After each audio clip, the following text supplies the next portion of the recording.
జై శ్రీరామ్. అందరికీ నమస్కారం. ఈరోజు మరి చిన్న కథతో మీ ముందుకు వచ్చేసాను. అదేమిటంటే, అనగనగా ఒక ఊళ్ళో ఒక రామయ్య అనే రైతు ఉండేవాడు. అతని దగ్గర ఒక గోవు ఉండేది. ఆ గోవు పాలను తీసుకుని అతను తన కుటుంబానికి వాడుకోగా ఎవరికైనా అవసరమైతే ఇచ్చేవాడు.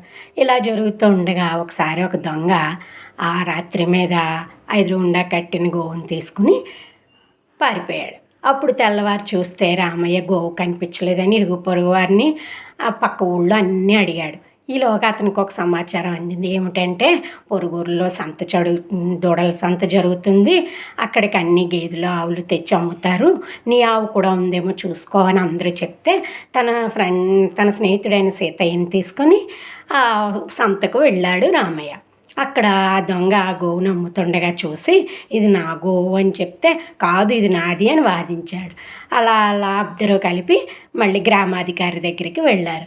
అప్పుడు గ్రామాధికారి, సరే మీ ఇద్దరిలో ఎవరిదో ఇప్పుడే తేలుస్తానని చెప్పి ఒక బకెట్ నిండా కుడితి కలుపుకురమ్మని చెప్పాడు. ఆ కుడితిని ఆ దొంగకి ఇచ్చి, నువ్వు ఆ గోవుకు పెట్టు అన్నాడు. అతను ఆ గోవు దగ్గరికి పట్టుకెళ్ళి ఆ కుడితి పెడుతున్నా, అది అలవాటు లేని జీవి కదా, అతను ఎంత పెడుతున్నా అది తాగలేదు. అదే రామయ్య దగ్గరికి వెళ్ళి దాన్ని నిమురుతూ దానికి చిన్న ఈల వేస్తూ ఆ కుడితిని చక్కగా అది ఎలా తాగుతుందో అలా కలుపుతూ తాగమ్మా అన్నాడు. అది చక్కగా తాగేసింది. అప్పుడు గ్రామాధికారి, ఏమయ్యా రామయ్య, ఇది నీ గోవే, ఆ దొంగని శిక్షిస్తాం అనేటప్పటికీ అప్పుడు సీతయ్య తన తప్పు నొప్పుకుని ఆ గోవుని అప్పగించేశాడు.